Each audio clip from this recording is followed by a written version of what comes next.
A story that comes to mind back when I was a community school director at Freeman Elementary that really, to me, exemplifies the impact of community education was when I had a mentee, won't say his name, but we had a program called Success Mentoring, and it was to address the needs of students with chronic absenteeism and get them to have that caring adult and they will want to be in school. And so we developed a relationship over the years because I had him when he was in kindergarten and he went all the way to his, sixth grade year, of course, transitioned to another school. But I would say it was probably his second or third grade.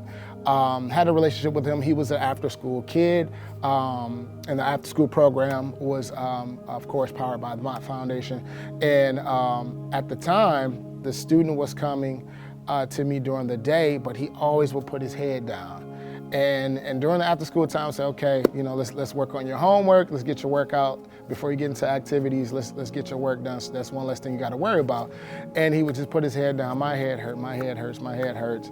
And I was working with this teacher to just try to make sure he doesn't get behind. And I said, hey, how is he during the day? And she's like, he comes in, puts his head down. I was talking about he has a headache. And so it was during one of our sessions. I asked the young man. I said, hey. What's this problem? Are we going through a math problem?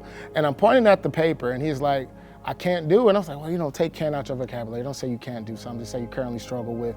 And he's like, no, I can't do it. I can't see it. And I said, what do you mean you can't see it? I said, do you wear glasses? No.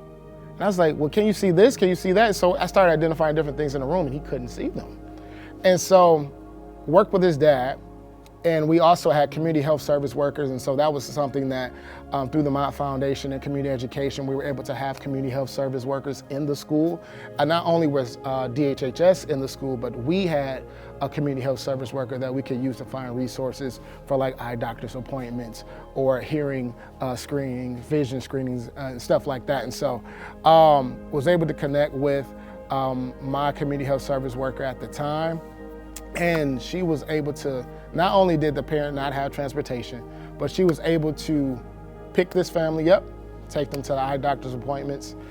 He went to maybe 2 or 3 throughout the month. Come to find out that the student had cataracts and needed cataract surgery.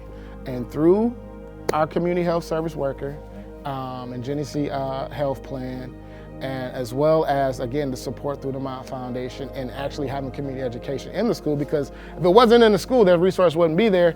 We was able to get the student cataract surgery, no cost to the kid or his family, and as well as getting him some glasses when he got done. So that to me shows the true power of community education, because if you take that out of the school, that kid would have probably got undiagnosed for years. Right? Because he had already, and they'll tell him when he developed that or how long, if he was born with it or whatever, but community education allowed that family to garner that strength and that power to stand up and figure out what's really going on and find the underlinings of the problem to really address the needs of that kid.